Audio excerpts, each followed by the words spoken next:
பிடியதன் உருவுமை குலமிகு கரியது வடிகொடு தனதடி வழிபடும் அவரிடர் கடி கணபதி வர அருளின் மிகுக்குடை வடிவினர் பயில் வழி வளமுறை இறையே ஈசனே சிவகாமி நேசனே என ஈன்ற தில்லைவாழ் நடராஜருடைய திருவடியை வணங்கி இன்று நிகழும் மங்களகரமான விஸ்வாவசு ஆண்டு ஆகஸ்ட் மாதம் 17/8/2025 ஞாயிற்றுக்கிழமையும் ரோகிணி நட்சத்திரமும் சித்தயோகமும் கூடிய சுபயோக சுபதினத்தில் ஆவணி மாதம் 1ஆம் நாள் பிறக்கின்றது.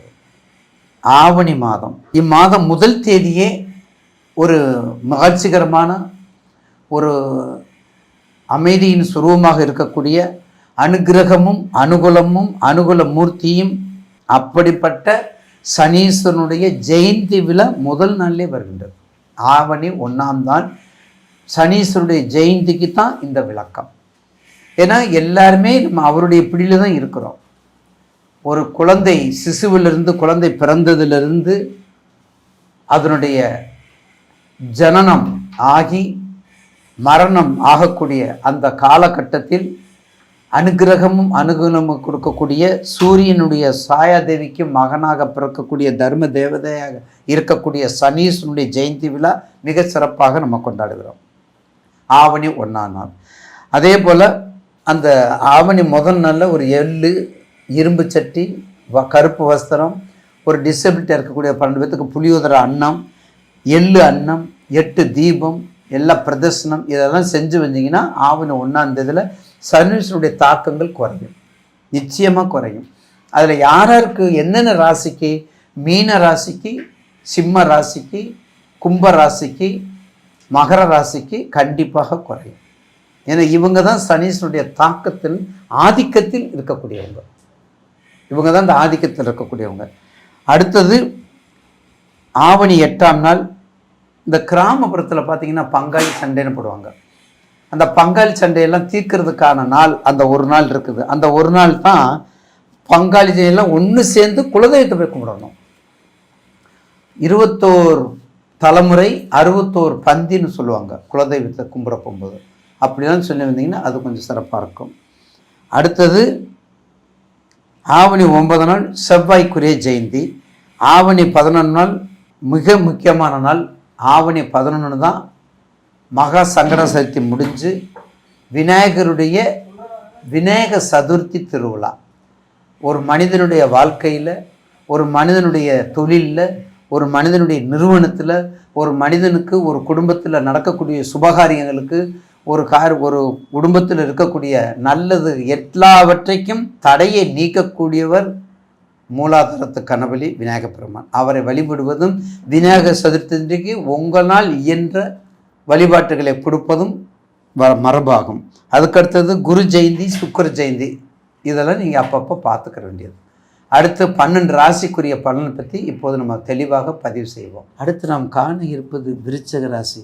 வேதியியல் என்றாலும் சரி, புவியியல் என்றாலும் சரி, வினோதமான செயல் என்றாலும் சரி, அகடாமிக்காக இருந்தாலும் சரி, ஆச்சரியமான செயல் இருந்தாலும் சரி, அடமெண்டாக இருந்தாலும் சரி, எல்லாத்தையும் நிர்ணயிப்பவர் விருச்சிக ராசி. அது மட்டும் இல்லைங்க, நோய் தன்மையாக இருந்தாலும் சரி, மருத்துவத்துறையாக இருந்தாலும் சரி, வெளிநாட்டுக்குரிய துறையாக இருந்தாலும் சரி, விவேகத்துக்குரிய தன்னை அடையாளப்படுத்தி கொள்ள வேண்டும். அது அரசியலில் அடையாளப்படுத்திக் கொள்ள வேண்டும், இல்லது நமது அரசு துறையில் அடையாளப்படுத்திக் கொள்ள வேண்டும்.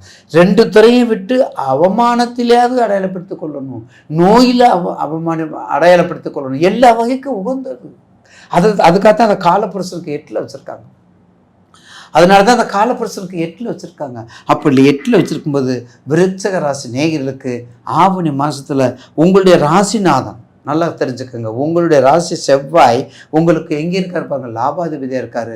உங்களுக்கு தொழிலை கொடுக்கக்கூடியவர் யார்? உங்களுக்கு தொழிலுக்கு கொடுக்கக்கூடியவர் நிச்சயமாக எம்பெருமான். இந்த மாதத்துக்குரிய கதாநாயகன் சூரிய பகவான். அப்போ அவருடைய ஆதித்ய ஹிருதயம், அனுமன் சாலிசா கண்டிப்பாக ஞாயிறு போற்றதும் அவருடைய வழிபாடு கண்டிப்பாக பண்ணுங்க. குளப்பாக்கம், அங்கே சூரியனார் கோவில், கோனார்க், எல்லா கோவில் வழிபாடுகளும் நினைத்து கொள்ளுங்கள். உள்ளம் பெருங்கோவில் ஊனிடம்பு ஆலயம் சொல்கிறோம்ல, அந்த மாதிரி நினச்சிக்கோங்க. கண்டிப்பாக விருச்சிக ராசிக்கு இந்த மாதத்துலேருந்து கிட்டத்தட்ட உங்களுக்கு 18/10 4/11 வரையும் உங்களுக்கு ஒரு நல்ல காலம் இருக்குது. 18/10 கடகத்தில் குரு வந்துடுவார். கிட்டத்தட்ட அக்டோபர், நவம்பர், ஆகஸ்ட், செப்டம்பர் கடைசிலேயே வந்துடுவார். அந்த சப்போர்ட் வந்துடும். அப்போ அதிசார குரு வர்றாரு. அதிசாரமாக உங்கள் 5ஆம் பார்வையை பார்க்குறாரு. இதுவரையும் 5ஆம் குரு 5ஆம் பார்வை துலாமை பார்த்துட்டு இருக்கிறவர் அந்த அக்டோபர் ஃபர்ஸ்ட் வீக்லேருந்தே உங்கள்கிட்ட உங்களுடைய உங்களுக்கு வந்துடுவார். உங்கள் பாவகத்தன்மையை கொண்டாந்து கூடுதல் பலனை கொடுப்பாரு. அப்போ குரு பார்த்தால் இதுவரையும் திருமணம் ஆகாதவங்க மிகவும் கஷ்டப்பட்டுருக்காங்க. அவங்களுக்காக ஒரு நிமிஷம் நான் பிரார்த்தனை பண்ணிக்கிறேன். அதாவது எதை இழந்தாலும் திருமணத்தை இழக்கக்கூடாது, எதை இழந்தாலும் மனக்கோலத்தை இழக்கக்கூடாது, எதை இழந்தாலும் அந்த வைபவத்தை இழக்கக்கூடாது. ஏன்னா வாழ்க்கையில் 2வது முறையாக ஒரு மனிதன் பிறக்கின்றான். அடுத்து அவன் காலமாகக்கூடிய காலங்களாக எத்தனையோ பரிணாமங்கள் மாற்றங்களை செய்ய வேண்டும் என்றால் அதில் முதலாவது மாற்றம் திருமண மாற்றம். எங்கிருந்தோ வர்ற ஒரு மனைவிக்கு, எங்கிருந்தோ வரக்கூடிய ஒரு துணைவிக்கு, எங்கிருந்தோ வரக்கூடிய ஒரு மங்கைக்கு நம்ம எப்படி பக்குவமாக நடக்க வேண்டும் என்பதை பகுத்தறிவோடு நம்ம அதை செயல்படுத்தினால்தான் அது குடும்பம். இல்லாவென்றால் அது குடும்பம் அல்ல. அப்படிப்பட்ட நிலைமை அவ்வளவு கஷ்டப்பட்ட ராசி விருச்சக ராசி.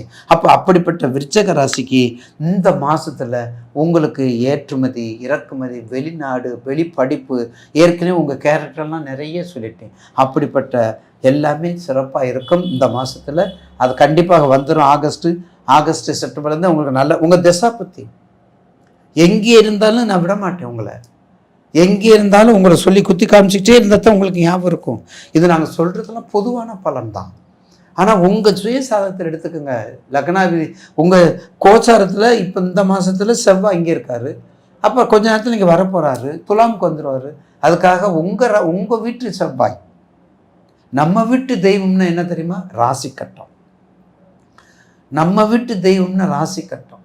நம்ம வீட்டு தமிழ் பேப்பர் முதல் பேப்பர் ராசி கட்டம், தமிழ் செகண்ட் பேப்பர் நவாம்ச கட்டம்.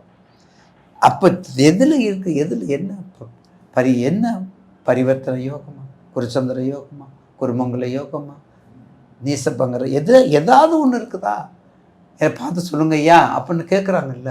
அப்படி கேட்குறவங்களுக்கு நிச்சயமாக விருச்சிக ராசி நேயர்களுக்கு இந்த மாதம் ஒரு அற்புதமான மாதமாக மாறும் என்பது மாற்றுக்கருத்து இல்லை. அம்பாள் குறிப்பாக வடக்கு முகம் உள்ள வழிபாடு, வடக்கு முகமுள்ள வழிபாடு நல்லா பண்ணுங்க. அம்பாள் வழிபாடு நல்லா மறக்கவே மறக்காதீங்க. அம்பாளுக்கு எத்தனையோ நாமங்கள் இருக்கின்றது. அதில் மிக மிக முக்கியமானது அகிலாண்டேஸ்வருடைய ரட்சமம். அகிலாண்டேஸ்வர ரட்சமம் அதை படிங்க. கண்டிப்பாக சிவசக்கரம், ஸ்ரீ சக்கரம், 2 சக்கரத்தை சூடியவள் இல்லையா, உலகத்தை ஆட்டி படைப்பவள் இல்லையா. காலையில் மகாலட்சுமி, மதியத்தில் பார்வதி, மாலையில் சரஸ்வதி என்ற மனக்கோலத்தில் காத்திருப்பவள் அகிலாண்டேஸ்வரி. அப்போ ஜெபமாலையை படியுங்கள், அவருடைய திருவடியை வணங்குங்கள், வெற்றி கொள்வீர்கள். நிச்சயமாக இருக்கும் என் மாற்று கருத்து அல்ல.